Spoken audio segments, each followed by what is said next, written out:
Chabwino Magaye paja tinasatira ambiri kuti Dr. Lazarus Chakwera amene ni mtsogoleri wakale wa dziko la Malawi anapita kukapanga tenti maliro a Sabutiye Malembo pa 6 April chaka chimene cha 2026 kumene kutondeko Lilongwe. Ambiriso timatsatira bwino kuti kwa Malembo ndi kumene a Dr. Lazarus Chakwera amachokera ngati kumudzi. Nawo posatira zimenezi kumeneko ja a Dr. Lazarus Chakwera ndi kuti no anayankhula pamwambo wa maliro umenewo ndenoto Malimax amene anayankhula a Dr. Lazarus Chakwera akuoneka kuti abweresa debate to the extent kuti a Edward Kambanje ndi gulu lawo limene limadziwika kuti Concerned Citizens for Credible Elections apanga issue statement imene akufuna zonoti a Dr. Lazarus Chakwera apange apologize chifukwa cha Malimax amenewo. Tisanapite ndi nkhani tatene tionereko zimene anayankhula a Dr. Lazarus Chakwera kumaliro kumeneko kenako tipite ndi nkhani ndi cholinga choti muthe kuitsata bwinobwino.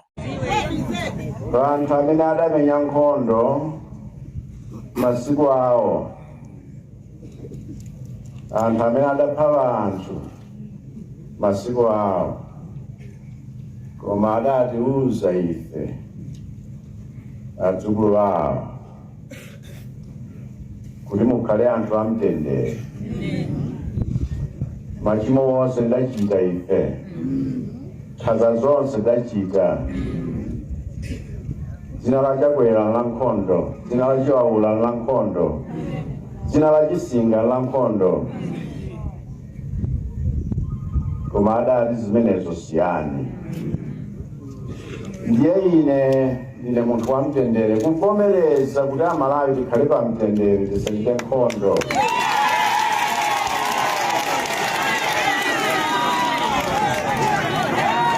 Waja mawu amene makolo athu adatisiyira, chifukwa mmene amasiya mawu otere adali atadziwa Mulungu nanena kuti tumikirani Yehova amene ndi kalonga wa mtendere. Sikuti manja omenyera munthu tilibe ayi, sikuti mphamvu zakuti tichite monga wena amachitira tilibe ayi, koma ndikusankha kuti Amalawi tikhale pa mtendere. Ine ndine munthu wa mtendere, koma osanditengera kumtosa.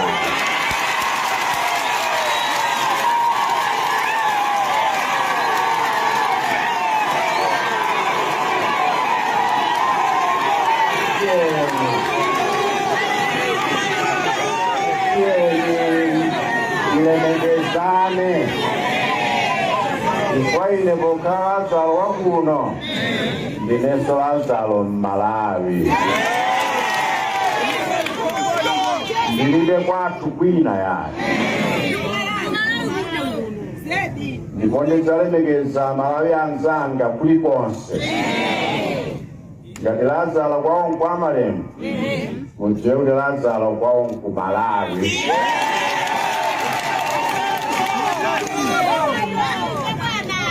Tikapatsana ulemu tonse, tikalemekezana tonse, tipitira kukhala pa mtendere tonse. Monga makolo athu amatiphunzitsira naonetsa poyera, ngakhala nafika pokalamba, koma kumakhala munthu wodzichepetsa, kukhala pakati pa mafumu, akuti popeza mafumu kumagazi wenawo ni wana, koma amaperekabe ulemu woyenera kuperekedwa kwa anthu aulemu. Umboni umenewo ulipatse phunziro lakuti tikalemekezana, ngakhale wina akhale wamng'ono wina akhale wamkulu, tonse tidzakhala anthu akuti ngakhale akamatisiya tizikondwera kuti watisiyira dziko labwino, kutipatsa makhalidwe abwino kusiyana ndi mmene adalipezera ife. Ndine Lazaro mwana wa Ines ndi Malembo. Zikomo.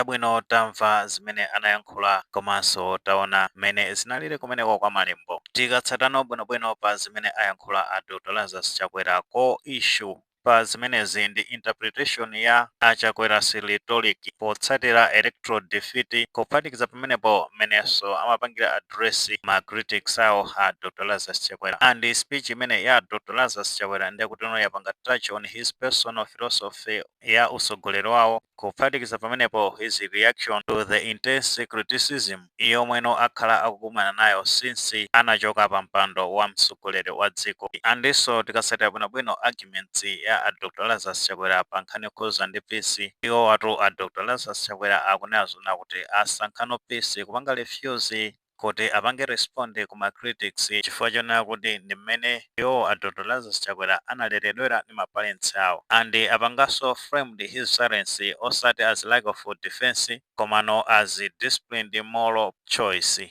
They perceived the insult ya ma critics kuphatikiza pamenepo ndekuti achina Edward Kambanje ndi timu yawo azipanga interpreted this differently. Argument ya achina Kambanje ndi timu yake ndiyakuti by framing silence yawo a Chakwera as a result of superior upbringing kongofuna kuthandiza kunena zona kuti Achakwerawo ndekuti analeredwa bwino kusiyana ndi anthu ena potengeranso ndi mmene akuonera a Edward Kambanje ndekuti ndi timu yawo kuti like Dr. Lazarus Chakwera ndekuti analeredwa mwapamwamba kwambiri kuposera ndekuti timu imene mapanga criticize a Dr. Lazarus Chakwera. In other words, he is a subtrait implying that those who criticize him or who defeat him amasowa ndekuti ma value ameneno ali ndi a Dr. Lazarus Chakwera. Pameneno tikapita ku election context kutengera ndi mmene ayankhulira a Dr. Lazarus Chakwera zikuonesa kunena kuti a Dr. Lazarus Chakwera amakhulupirira kunena zona kuti ma bullying critics amabwera chifukwa chonena kuti a Dr. Lazarus Chakwera anasankha pathi ya mtendere povomereza pa zisankho zija kuti iwo analuza malo monena kuti anakapanga fight them. Pameneno achina Edward Kambanje ndi gulu lawo la concerned citizens argument yawo ndionena kuti akupanga suggest kuti a Dr. Lazarus Chakwera kumapanga view public rejection ya presidency wawo ngati inali mistake kapena ngati an act of foolishness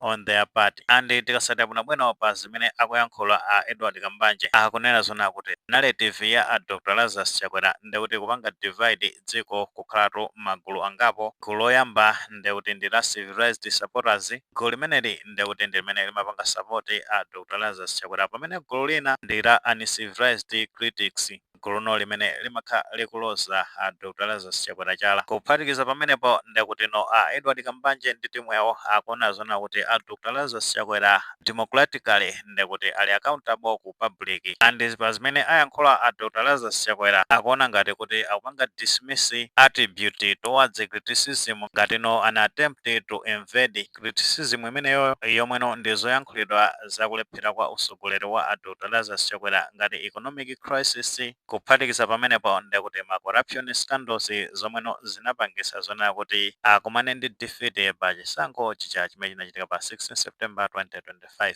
Of course ambiri side ya Edward Kambanje apart from gulu lawo la Citizens for Credible Elections timaitsata bwinobwino where he stands. Ena beto kumaza fursa kuti Akambanje ndi gulu lawoli akuyankhula zimene zibwanji ayindithu iwo Akambanje ndi gulu lawo la CCCE the Civil Society Group akunena kuti iwo ngati civil society ali ndi mandate yomweno ndi kupanga hold accountable. Kuphatikiza pamenepo ndikuti kuonesesa kuti ma political leaders a present komanso past kuti akupanga maintain tone yopanga foster mtendere wa dziko osati resentments. So basically ndikuti bottom line ya tension makamaka pa zimene anayankhula a Dr. Lazarus Chakwera kumaliro kumeneko komanso zimene ayankhula magezi amene wa achina Edward Kambanje ndi gulu lawo la concerned citizens for credible elections kumbali ya a Dr. Lazarus Chakwera ndikuti ndi ma unresolved emotion yokhuzana ndi kuluza kwa zisankho zomweno tikaonano ma reactions